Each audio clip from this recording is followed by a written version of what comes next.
So, alors ça c'est ma première, mon premier jet pour sortir à la fois le cadre arrière euh, du renard et le cadre avant du renard.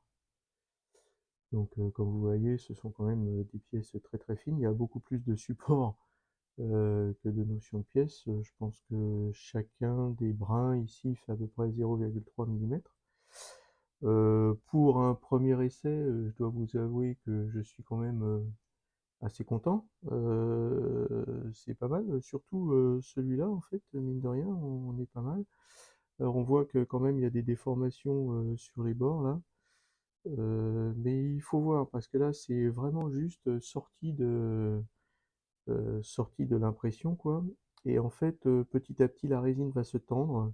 Je vais la laisser sécher facilement, d'habitude une nuit. Donc là on est comme un matin, on est un matin donc je vais voir, mais je la laisse se tendre une nuit et bien sécher pendant une nuit à peu près. Et puis après on verra ce qui se passe et ce que je retire avant UV et après UV. Donc voilà. Alors là par exemple on voit que j'ai eu quand même pas mal de déformations, donc je suis sans doute un petit peu léger sur les supports. On va voir encore une fois si la tension va récupérer les choses. Mais vous voyez que là, il y a eu, enfin que ça s'est élargi, quoi. Et puis visiblement, donc là, j'ai pas bien mis les supports. Et donc il y a une sorte de conflit hein, entre, entre les supports et la structure elle-même. Donc de toute façon, celle-là, il faudra sans doute que je la refasse. Mais encore une fois, je vais être patient, je vais laisser, on va dire, euh, le truc se tendre, et puis on verra ce qui va se passer ensuite. Donc voilà. Alors évidemment, par contre, bon bah le soutien du moteur, lui, il est beaucoup plus, on va dire, costaud. C'est normal, hein, c'est son but dans la vie d'être costaud. Donc là, il y a quand même beaucoup moins de problèmes. Voilà. Donc en fait, c'était une première petite vision.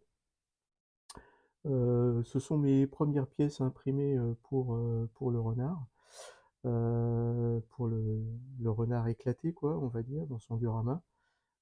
Ça a pris beaucoup de temps parce que en fait, j'ai pris beaucoup de temps pour en fait calibrer ma résine. Mes résines, j'en avais deux, c'était une erreur. Du coup, j'ai essayé de faire tout en double. Ça a pris beaucoup plus de temps. Je vais sans doute faire une vidéo sur tout le processus de calibrage que j'utilise parce que bon, ben, quand vous avez des pièces de cette finesse, évidemment, ça veut dire que vous avez bien calibré votre résine, quoi. Voilà la petite avancée sur le diorama du renard. Bien, je pense qu'il est utile de vous montrer, je vous ai parlé de ce phénomène de tension tout à l'heure. Donc ça, c'est après 2 heures, ouais, 2 heures. Et vous voyez que en fait, par exemple, les bords là, qui étaient tout gondolés, se sont petit à petit tendus. Je n'ai toujours pas passé les UV dessus là, hein, d'accord? Donc là, c'est simplement le fait de laisser reposer tranquillement et de laisser sécher tranquillement. Bon, c'était sur un radiateur, on était en hiver, mais c'est pas très très grave, je pense. De laisser reposer le truc. Et si jamais vous vous souvenez aussi, là, les bords étaient très enflés et vous voyez que petit à petit, ça s'est tendu. Et donc là, on a récupéré à peu près la forme voulue. Vous avez vu aussi que là, ça s'est bien récupéré. Par contre, mon problème d'erreur, en fait, on va dire du fait d'avoir des supports trop près de la structure, ça, c'est pas véritablement corrigé. Donc, il faudra sans doute que je refasse une impression pour cette partie-là. Et vous voyez que bon, ben, tout le reste, en fait, se remet petit à petit. Et que donc, voilà, on n'a pas trop de problèmes. Donc là, encore une fois, c'est avant curage à l'UV. Et donc, ben, on va voir ce que je vais, enfin, on va voir après curage ce qui va se passer. Et donc, il faut véritablement que je fasse attention à cette partie-là.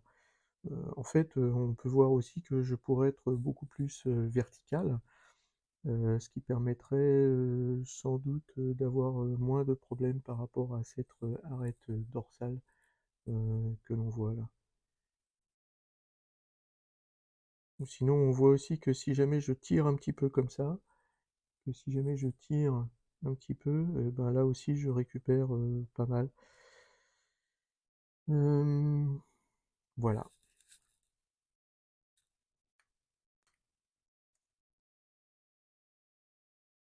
Bien, est-ce que vous voyez là? Il y a une pièce.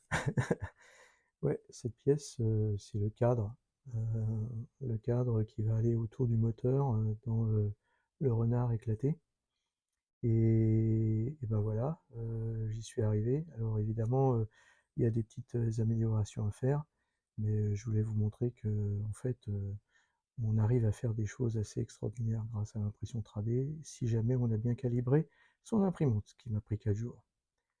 Voilà.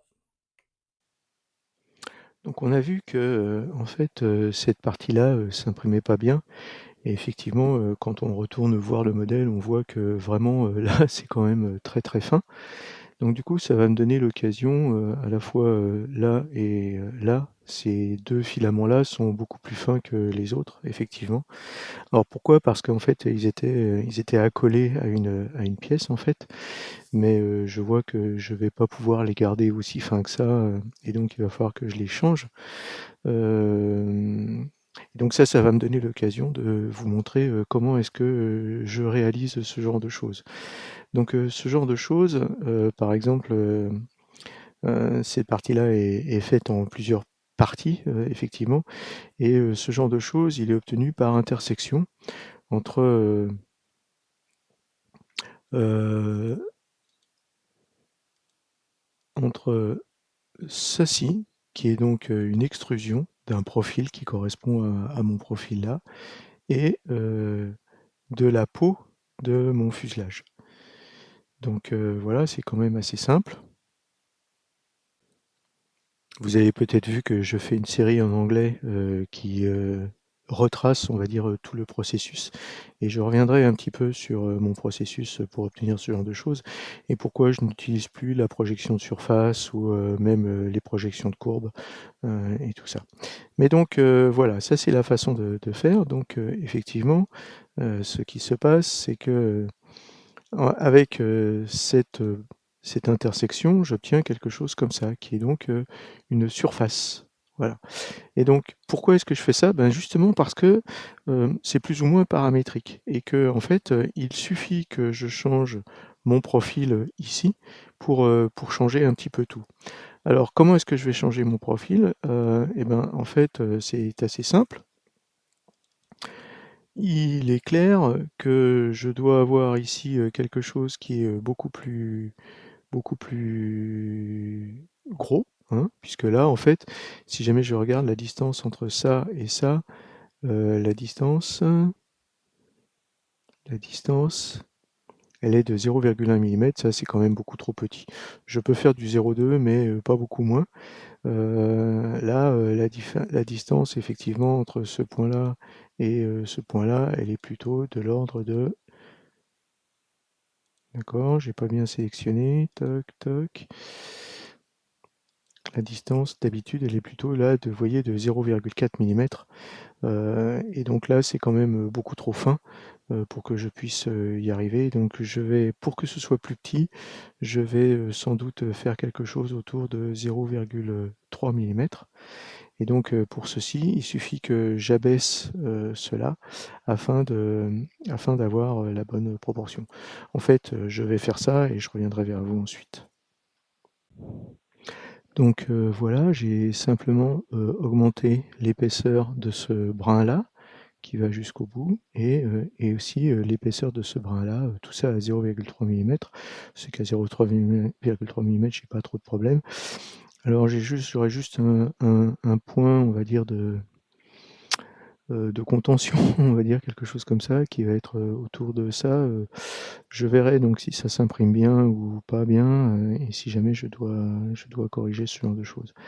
Mais là, en fait, l'intérêt, c'est qu'en fait, avec la technique, que j'utilise, maintenant, il suffit que je ferme ce sketch et normalement, tout va se mettre à jour. C'est ça un petit peu le but, d'utiliser, le plus possible des opérations qui gardent le côté, entre guillemets, «paramétrique», des choses. Donc quand on ressort de l'édition de ce sketch, on arrive à quelque chose comme ça et là, de façon magique, on voit que maintenant, ce brin-là est devenu aussi épais que les autres et alors, c'est encore plus magique que ça parce que, dans les autres, dans la continuation qui est, celui-là, et celui-là, en fait, là aussi, c'est par intermédiaire, de sketch. Donc, en fait, si jamais on regarde ce common là, il est obtenu avec ce cutaway et ce skin-carman, d'accord? Et ce cutaway, il est obtenu dans lequel en fait, je gardais, on va dire, la contrainte d'être aligné, par rapport au reste et donc je n'ai rien à faire. Tout ça a été fait de façon, complètement, automatisée et donc maintenant j'ai, effectivement, heu, on va dire, si jamais je dis que ça, je n'en veux pas. J'ai maintenant, récupéré, tout à fait, heu, mon cutaway. Donc, maintenant en fait, il suffit, que je prenne ceci qui est donc, ma cage complète et que je la réexporte pour qu'en fait, tout marche bien. Alors maintenant vous voyez aussi, donc je vais le faire. Donc je sélectionne cette partie-là, je vais l'exporter. Donc je vais l'exporter en faisant File, Export, je vais aller évidemment dans le bon emplacement. Cutaway, vous voyez que j'ai un certain nombre de tests et donc bah, voilà, Cutaway, voilà. Oui, je veux bien le remplacer. Voilà qui est fait et maintenant quand je vais sur Litchi, ce que je peux faire, c'est ici, il y a Browse et il y a Update File. Comme j'ai pas changé le nom du fichier, je peux faire Update File. Regardez bien cette partie-là. Voilà, cette partie-là a été augmentée. Voilà et cette partie-là a été augmentée. Donc voilà comment on peut faire, ce genre, d'opération et après, si vous vous souvenez bien, il y avait, le fait qu'ici, il y a quelque chose qui est beaucoup trop près, il y a un support qui est trop près. Donc en fait, je vais aller dans Prépare. D'une part, quand on fait un update, comme celui-là, ça vaut le coup de revisiter les supports, dans les portions que l'on vient de changer, juste pour être sûr qu'il y ait pas trop de problèmes. Donc là, vous voyez que, j'utilise, des médiums, pour, soutenir, on va dire, ces parties-là, mais comme elles sont, sur, les portions qui n'ont pas changé, en fait, je n'ai pas de problème de support. Par contre, j'ai toujours, mon problème, où en fait, il y a des supports qui arrivent, trop près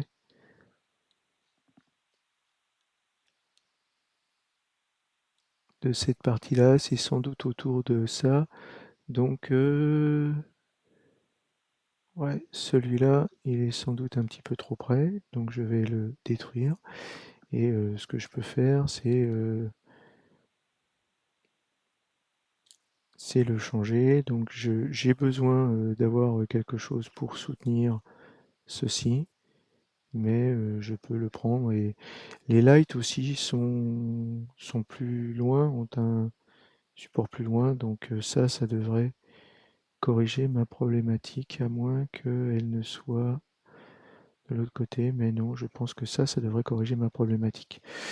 Donc voilà, je n'ai plus qu'à, relancer, on va dire, heu, La génération, du fichier, salsier pour mon slacier pour mon imprimante et puis, l'imprimer de nouveau.